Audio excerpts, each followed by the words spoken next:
بسم اللہ الرحمن الرحیم۔ اس ایپیسوڈ میں ہم حضرت عمر رضی اللہ تعالیٰ عنہ کے دور میں جو شام کی فتوحات ہوئی ہیں، دی کنکویسٹ آف سوریا، وہ پڑھیں گے۔ جیسا کہ میں پہلے حضرت ابوبکر صدیق رضی اللہ تعالیٰ عنہ کے دور میں بتا چکا ہوں کہ مسلمانوں نے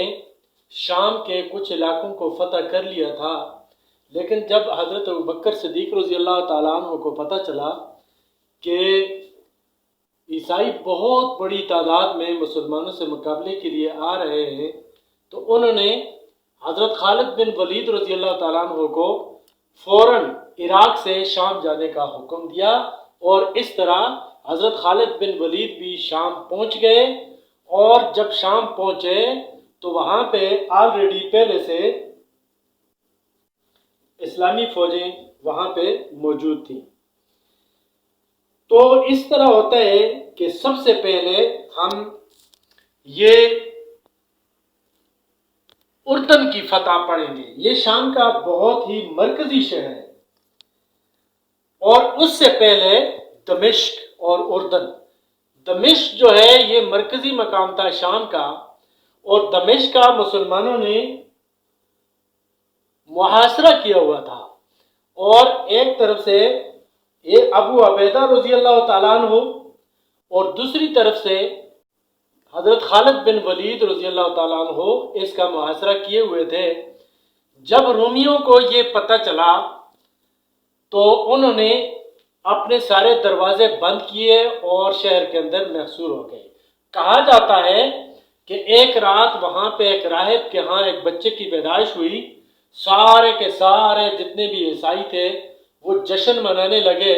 حضرت خالد بن ولید رضی اللہ تعالیٰ عنہ رات کو اکثر گشت کرتے تھے اور حالات پہ نظر رکھتے تھے، خالد بن ولید رضی اللہ تعالیٰ عنہ۔ تو انہوں نے کیا کیا کہ جب دیکھا کہ یہ لوگ موج مستی کر کے شراب و کباب کر کے سو گئے ہیں، تو حضرت خالد بن ولید جو شہر کی فصیل تھی اس کو عبور کرتے ہوئے اوپر چڑھ گئے، اور اس طرح شہر کے گیٹ کھول دیے، اور کافی تعداد میں مسلمان دمشق کے اندر داخل ہو گئے۔ ایک طرف سے لڑتے لڑتے حضرت خالد بن ولید رضی اللہ تعالیٰ عنہ آگے بڑھ رہے تھے، دوسری طرف سے جب عیسائیوں کو پتہ چلا کہ بھائی ہم تو خالد بن ولید شہر کے اندر داخل ہو گئے، تو یہ فوراً ابو عبیدہ رضی اللہ تعالیٰ عنہ کے پاس گئے اور ان سے معاہدہ کر لیا کہ ہم جی آپ کو تاوان دیتے ہیں، اور اس طرح صلح کی بات کر دی۔ حضرت ابو عبیدہ نے کو حالات کا پتہ نہیں تھا، انہوں نے صلح کی شرط مان لی۔ تو حضرت خالد بن ولید دوسری طرف سے لڑتے ہوئے دیکھا تو تلوار اٹھائی ہوئی ہے، تلوار کے ساتھ خون لگا ہوا ہے، اور دوسری طرف سے حضرت ابو عبیدہ داخل ہو گئے۔ تو انہوں نے کہا کہ میں نے ان کو امان دے دی ہے، تو حضرت خالد بن ولید بھی بہرحال پھر چپ ہو گئے، اور اس طرح دمشق مسلمانوں کے قبضے میں آ گیا۔ دمشق کے بعد مسلمانوں نے یہ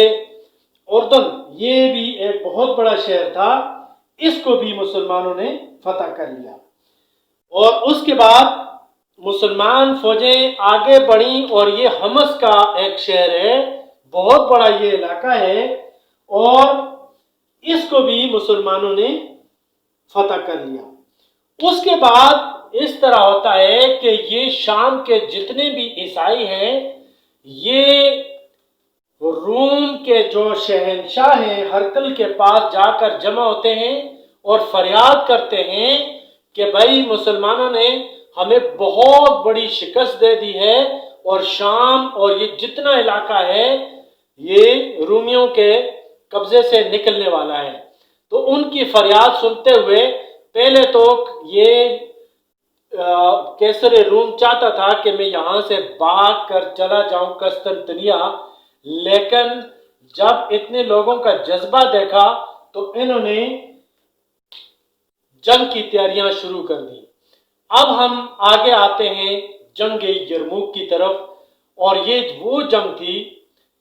جو عیسائیوں یا رومیوں اور مسلمانوں کے ساتھ جو لڑی گئی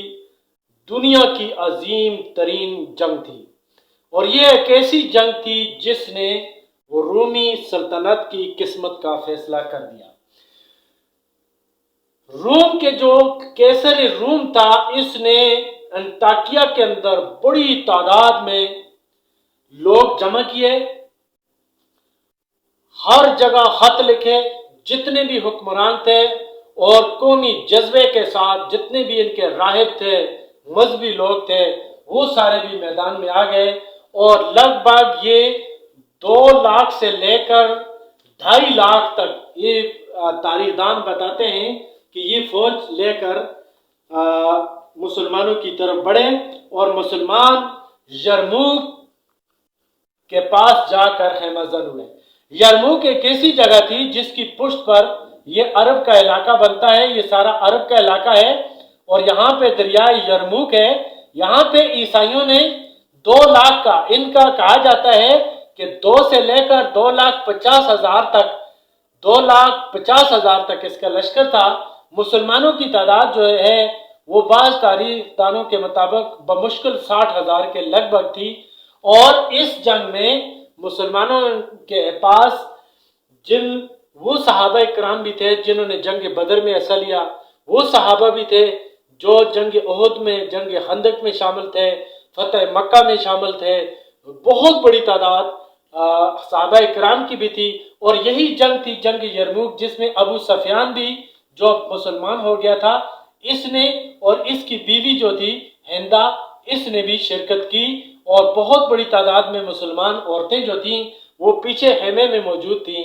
تو اب ہم بیان کرتے ہیں اس جنگ کا اخبار۔ اب جی ہم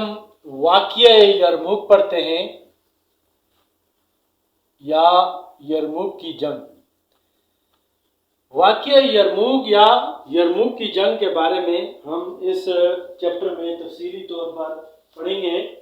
اور یہ جنگ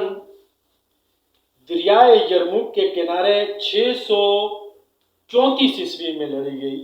اس کی تاریخ بنتی ہے 634 AD۔ اس جنگ میں عیسائیوں نے اپنے راہبوں اور اس کے علاوہ بڑی تعداد میں فوج کے ساتھ، جیسے کہ میں نے پہلے بتا چکا ہوں کہ 2 سے 2,50,000 تک ان کی فوج تھی۔ مسلمانوں کی فوج بمشکل بعض مورخین کے مطابق 60,000 تھی، بعض کے مطابق 45,000 تھی، بہرحال 1 لاکھ سے کافی کم تھی۔ اس کے مقابلے میں عیسائیوں کی تعداد بہت زیادہ تھی۔ مسلمانوں نے اپنی حضرت خالد بن ولید رضی اللہ تعالیٰ عنہ کے مشورے سے 36 حصوں میں فوج کو تقسیم کیا، اور جب لڑائی کا آغاز ہوا تو عیسائیوں نے زوردار حملہ کیا، اور مسلمانوں نے دفاعی پوزیشن اختیار کی، اور اس کے بعد کچھ عیسائی ایسے تھے جنہوں نے اپنے آپ کو زنجیروں کے اندر جکڑ رکھا تھا تاکہ وہ میدان جنگ سے نہ بھاگ سکیں، لیکن بڑے زور کی لڑائی ہوئی، اور پہلے دن مسلمانوں کو کافی نقصان بھی ہوا۔ اس میں ابو سفیان جو تھے، جیسا کہ میں نے کہا، ان کی ایک آنکھ بھی ضائع ہو گئی، اور یہ میدان جنگ سے پیچھے کی طرف ہٹ رہے تھے، لیکن ان کی بیوی ہندا نے ان کو غیرت دلائی کہ آپ پیچھے ہٹ رہے ہیں، تو انہوں نے کہا کہ آپ مرد پیچھے ہٹ رہے ہیں، ہم عورتیں جا کر اس پہ حملہ کرتی ہیں۔ تو اس طرح بڑی زوردار لڑائی ہوئی، اور اگلے دن جی اتنے زور سے مسلمانوں نے حملہ کیا۔ اب حضرت خالد بن ولید نے ایک جنگی چال چلی۔ جب ان کو اندازہ ہوا کہ یہ عیسائیوں کے کچھ دستے حملہ کر کے پیچھے ہٹ جاتے ہیں اور مسلمانوں کو گھیرنے کی کوشش کر رہے ہیں، تو انہوں نے کیا کیا کہ انہوں نے بھی وہی اسٹریٹجی استعمال کی، اور عیسائیوں پہ بھرپور طریقے سے پیچھے سے بڑھ کر حملہ کر دیا، اور اس طرح عیسائیوں کے قدم لڑکھڑا گئے اور یہ پیچھے کی طرف بھاگنے لگے۔ آگے ایک گھاٹی تھی، اور اس گھاٹی کی چوٹی پر بھی